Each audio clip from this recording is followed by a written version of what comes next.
자, 오늘 이 시간에는 대한민국 선거 시스템에 어떤 체계적인 취약점이 있다, 이렇게 주장하는 한 논거를 좀 깊이 들여다볼까 합니다. 이 주장이 어떤 근거들을 제시하는지 저와 함께 하나씩 차근차근 살펴보시죠. 어떻게 생각하세요? 단 하나의 문제가 한 나라를, 우리 사회를 둘로 쪼갤 수 있을까요? 오늘 우리가 살펴볼 주장은 바로 그렇다고, 그것도 선거 공정성에 대한 의심이 바로 그럴 수 있다고 말하고 있습니다. 그만큼 이 문제가 정말 중요하다는 거겠죠? 바로 이 말이 오늘 우리가 다룰 주장의 핵심을 관통하고 있습니다.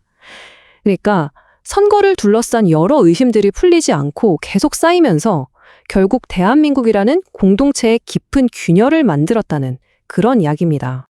자, 첫 번째 이야기, 의심받는 국가의 신뢰입니다. 이 주장에 따르면요, 벌써 6년이 넘는 시간 동안 적지 않은 사람들이 선거가 정말 공정한가 하는 의문을 품어왔다고 합니다. 근데 이게 그냥 선거 하나에 대한 불신으로 끝나지 않는다는 거죠. 결국에는 국가 시스템 전체의 정당성까지 흔들게 된다고 지적하고 있습니다. 생각해보면 당연한 이야기일 수도 있어요. 신뢰라는 게 믿어라 하고 강요해서 생기는 게 아니잖아요. 이 주장은 바로 그 점을 지적합니다. 투명하게 공개하고 검증할 수 있게 해줘야만 얻을 수 있는 건데 그냥 이건 음모론이야 하고 덮어버리는 방식으로는 이 깊은 불신을 절대 해결할 수 없었다는 비판인 거죠. 자, 그럼 이제부터 이 주장이 제기하는 구체적인 세 가지 취약점을 하나씩 뜯어보겠습니다. 그 첫 번째는 바로 디지털 뒷문 문제입니다. 이게 뭐냐면 바로 우리 유권자들의 정보가 담긴 선거인 명부의 보안에 관한 이야기입니다. 이게 좀 기술적인 내용인데 쉽게 말해서 이렇습니다. 원래대로라면 외부 인터넷망, 선관위 직원들이 쓰는 내부 업무망, 그리고 가장 중요한 선거망, 이 세 가지가 완벽하게 분리되어 있어야 하거든요. 그런데 국정원 보안보고서를 인용해서 이 주장이 말하길 이 세 개가 제대로 분리되지 않아서 서로 연결되어 있었다는 겁니다. 한마디로 선거 시스템으로 들어가는 디지털 문이 사실상 인터넷에 활짝 열려 있었다는 주장인 거죠. 그래서 이 열린 문을 통해서 어떤 일이 벌어질 수 있다고 주장하냐면요. 바로 이런 시나리오입니다. 먼저 해커가 카페 같은 평범한 장소에서 인터넷을 통해 선관위 서버로 들어옵니다.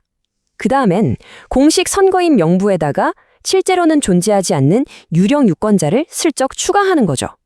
마지막으로 투표한 사람은 안 한 것처럼 또 투표 안 한 사람은 한 것처럼 기록을 바꿔치게 해서 사전 투표자 수를 부풀릴 수 있다는 겁니다. 이 모든 게 선거가 채 끝나기도 전에 디지털상에서 일어날 수 있다는 게 이 주장의 핵심입니다. 자, 첫 번째가 디지털, 즉 데이터상의 문제였다면 두 번째 취약점은 이제 물리적인 종이로 넘어옵니다. 바로 유령 투표지에 대한 주장입니다. 여기서 아주 중요한 차이점이 등장합니다. 전통적인 방식은 선거관리관이 자기 이름이 새겨진 실물 도장을 하나하나 직접 찍는 거였죠. 그런데 지금은 어떻다고 주장하냐면 관할위원회 직인이나 투표관리관 도장 모두가 그냥 프린터로 인쇄돼서 나온다는 겁니다. 자, 손으로 찍는 실물 도장과 얼마든지 복사할 수 있는 디지털 이미지, 이 둘의 차이가 바로 이 주장의 핵심입니다. 그럼 이 두 가지가 만나면 어떤 일이 가능해질까요? 이 주장은 이런 위조 과정을 제시합니다. 첫째, 제대로 관리나 추적이 되지 않는다고 주장하는 투표 용지를 구합니다. 둘째, 아까 그 디지털 뒷문을 통해 빼내왔다고 주장하는 도장 이미지 파일을 사용하고요.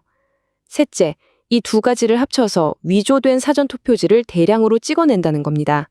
말 그대로 위조 투표지 공장이 가동될 수 있다는 거죠. 정리하자면 이렇습니다.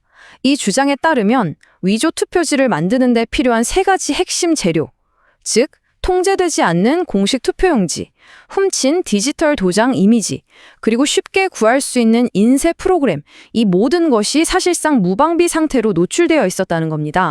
자, 그럼 이런 질문이 생기죠?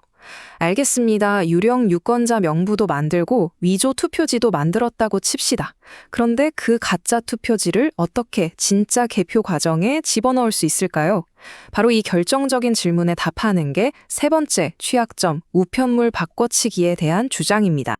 여기서 정말 놀라운 숫자가 나옵니다. 바로 3분의 2인데요. 이 주장에 따르면 전국에서 붙여진 모든 우편 투표지 중에서 무려 3분의 2가 단 두 곳의 대형 우편 집중국을 거쳐간다고 합니다. 이 말은 즉, 이 두 곳만 장악하면 엄청난 수의 투표지에 영향을 미칠 수 있다는 뜻이 되는 거죠. 그런데 이 우편 집중국이라는 곳이 굉장히 크고 모든 게 자동화된 최첨단 시설이잖아요. 근데 이 주장은 바로 그 점이 역설적으로 거대한 감시 사각지대를 만든다고 말합니다. 너무 넓고 복잡해서 오히려 투표함 같은 특정 물품을 완벽하게 감시하는 건 불가능에 가깝다는 거죠. 그래서 여기서 투표함 바꿔치기라는 어떻게 보면 영화 같은 시나리오가 등장합니다. 먼저 우편 집중국으로 들어오는 진짜 투표함을 파악합니다. 그리고 미리 준비해둔 위조 투표지로 가득 찬 똑같이 생긴 가짜 투표함을 대기시켜요. 마지막으로 아까 말한 그 감시 사각지대에서 진짜와 가짜를 통째로 바꿔치기 한다는 겁니다. 이 주장에 따르면 단 두 곳의 물류센터에서 이런 일이 벌어지면 수백만 표를 조작하는 것도 가능하다는 계산이 나옵니다. 자, 지금까지는 어떤 시스템적인 취약점에 대한 주장이었죠. 이제부터는 이 주장이 가장 구체적인 증거라고 제시하는 한 사건으로 들어가 보겠습니다. 바로 봉인의 미스테리입니다. 이야기의 무대는 하나의 방입니다. 그리고 이 미스터리의 열쇠는 15개월이라는 시간차를 두고 찍힌 단 2장의 사진에 있습니다. 자, 사진을 한번 보시죠. 왼쪽은 선거가 끝난 직후 한 후보 측이 증거 보존 차원에서 직접 찍어둔 투표함 보관실의 봉인 사진입니다. 멀쩡해 보이죠? 그런데 오른쪽 사진은 15개월 뒤에 재검표를 하려고 문을 열었을 때의 모습입니다. 누가 봐도 봉인의 모양이 다르고 훼손된 흔적이 역력합니다. 이 주장에 따르면 당시 재검표 현장에 있던 대법관, 양측 변호사, 관계자들 모두가 이 완전히 달라진 봉인을 보고 엄청난 충격에 빠졌다고 합니다. 이렇게 명백한 증거 훼손 정황이 있었는데 결과는 어땠을까요?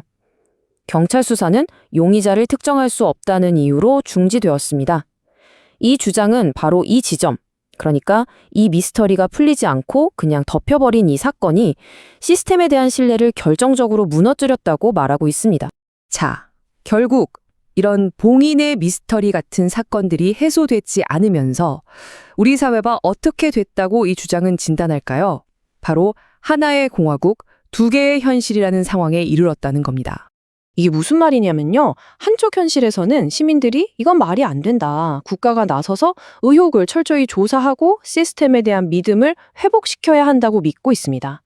하지만 또 다른 현실에서는 국가와 또 다른 시민들이 이들을 그저 음모론자로 치부하고 문제 없으니 그냥 넘어가자고 한다는 거죠. 결국 같은 나라에 살면서도 서로 전혀 다른 현실을 보고 믿게 된 그런 분열된 상태라는 진단입니다. 그럼 이 불신을 해결하기 위한 방법은 없었을까요? 이 주장에 따르면 수년 동안 여러 해결책이 꾸준히 제시됐다고 합니다.